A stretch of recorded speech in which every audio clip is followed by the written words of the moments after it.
Get those Cybermen out. G'day guys, Sam from the Cybermen here.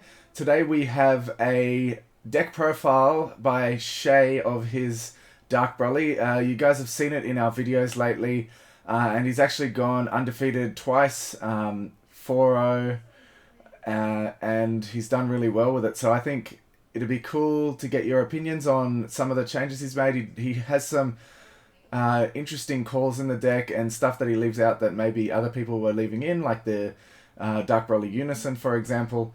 The Broly Unison, for example. Let us know what you think in the comments. Don't forget to like and subscribe, and enjoy.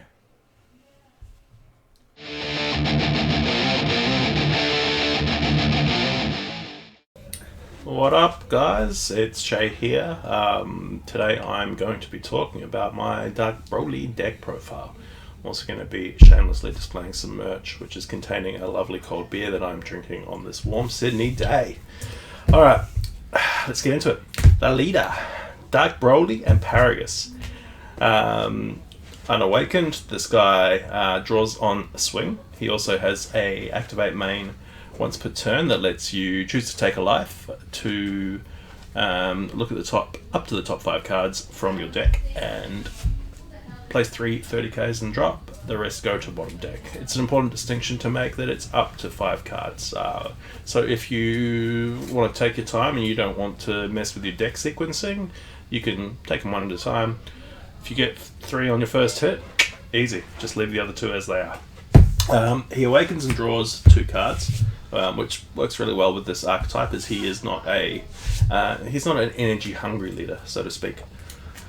On the Awakened side, he has an outstanding Activate Battle, which lets you activate battle as many times as you like to pitch a 30k battle card to give him plus 5k. Now 30k card could be either a battle card or a card in hand.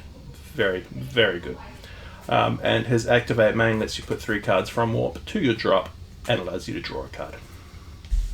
Right, onto the engine. So we have 4 of Broly, Savage Rush. So this guy is this guy is sort of the key to your deck. He evolves off these things, 7-star Dragon Balls. Once you play one of these on top of him, he will let you play a 6-drop Broly from your deck or drop. I'm gonna say, deck or drop area.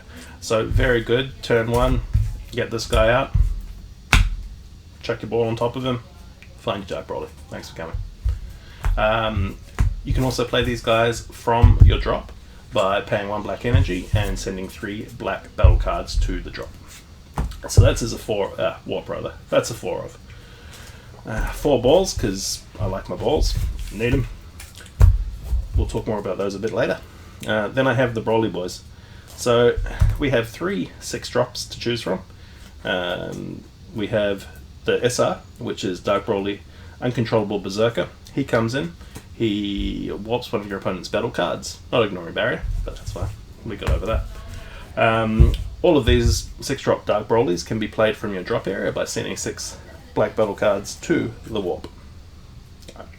Next we have the new Marseille Dark Broly. So this guy's a 30k blocker.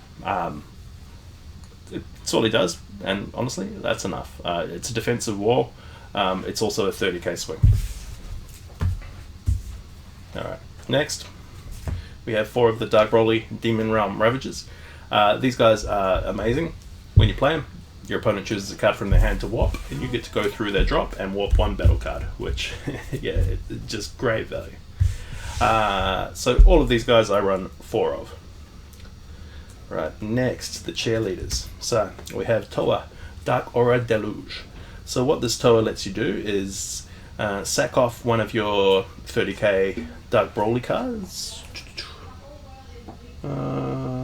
One of your black battle cards with 30k rather. So you place the card in drop, and you grab a 30k battle card from drop and return it to your hand. Very, very good. If you have her in play, you play your overrealm pieces. Once you're done with them, you sack them off with her and grab another overrealm piece back from drop, not letting it hit the warp. It can also get back your pieces that you need or might have had to burst. I run her as 3 because I don't find her as versatile as the next Toa. So this is a really good card with the deck. Toa, Union of Magic and Science. What she lets you do on play, go through deck, find one of your Dark Dragon Balls, add it to your hand, done. Pay 1 energy to grab 1 back from drop. So with the amount of shenanigans you're going to be doing with your 1-drop Broly to evolve him, evolve? Xeno-evolve? Whatever you want to call it. You're going to be placing those balls on drop, and you want to get them back, because if you send those things to the warp, it can be it can be a bit tricky. So you want to grab them back to hand before you do your overarm plays. And I play her as 4 of. You really want to have your opening hand with one of the 4-star balls in hand, the 7-star balls in hand, and ideally also a 1-drop Broly. Alright, so that's all the Broly and Toa stuff. Next we've got the cards that are more expensive than they should be. Marseille, Brainwash No More. This guy is either a Overrealm 6, which you don't pay anything for, which is amazing. When you play him with Overrealm, you take 3 cards back from your warp and add them into your drop. 3 black battle cards to be specific. His secondary effect, which is what just pushes him up there and makes him amazing. You can pay 1 black energy, activate battle, drop this card, crit a life, you don't take any damage from the attack. It gets around those players that like to go all in.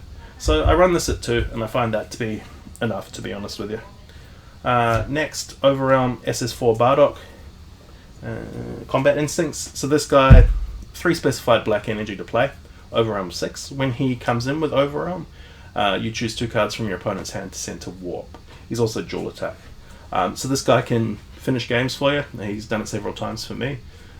With the Broly Ravager that's warping cards from their hand as well, and from drop area, this guy's just putting extra pressure on them. And yeah, look, I'll probably switch this guy out once we get the draft block 6.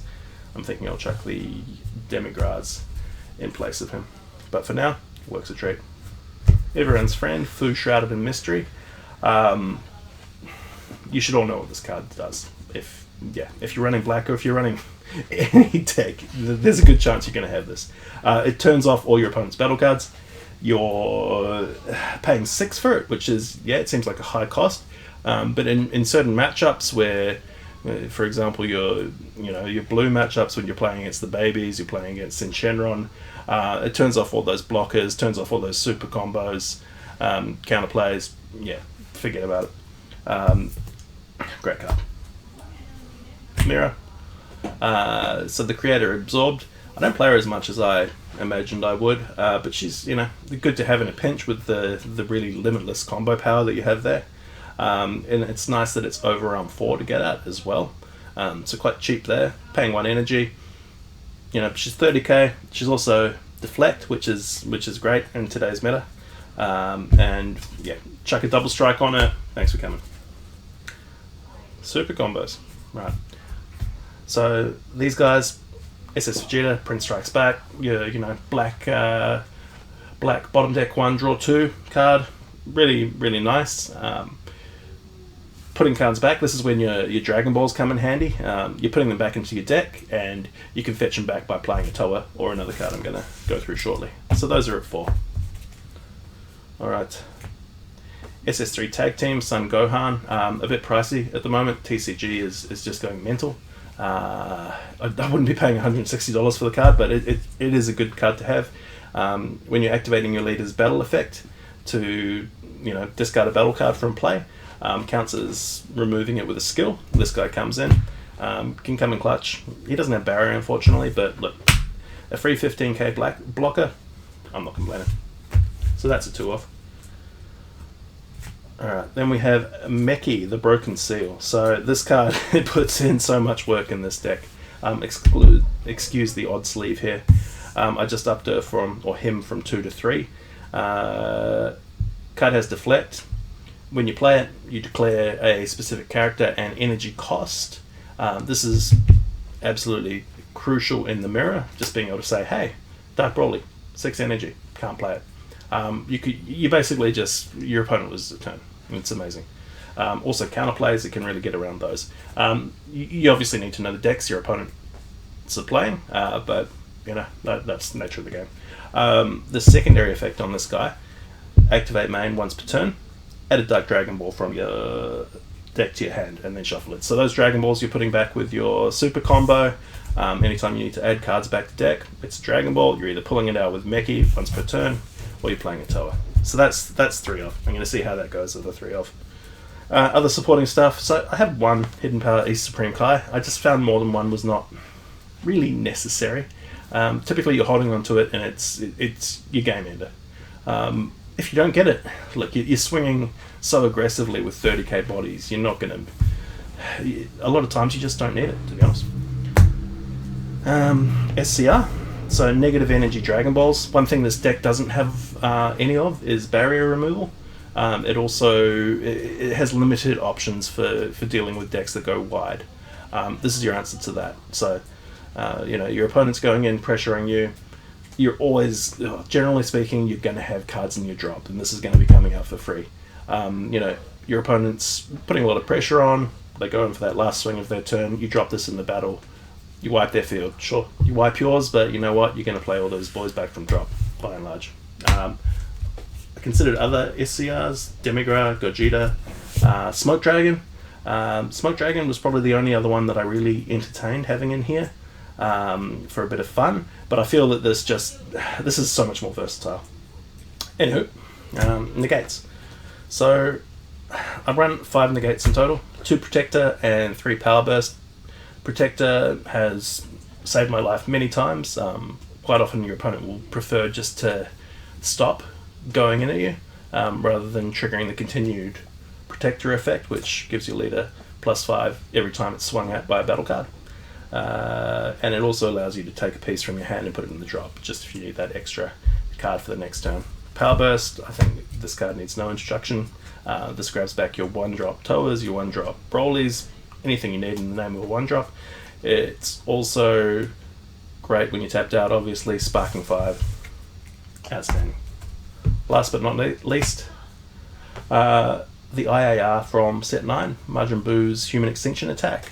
I find a lot of the time if I am not getting my burst with my unawakened leader's side, this card can help a lot. Just getting those extra 4 cards, which hopefully aren't super combos or negates, into the drop can go a long way.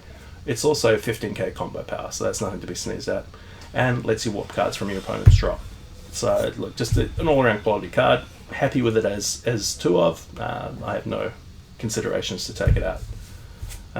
So that's the deck as it stands now. It's constantly evolving and changing. I tried the Unisons, I tried the Paragus with limited success. This is largely best of 1 friendly. We're not really playing best of 3 much at the moment in either locals or online events, so I find that this has an answer for most things. Talking about it with Sam last night, I'd add in potentially the Black Marseille and the 1-drop just to stuff with Old Mate Vegex, or the Warp Kamehameha to have a counterplay. Considered the Psy Devilmen, but for what they are, they're just not worth it, in my opinion.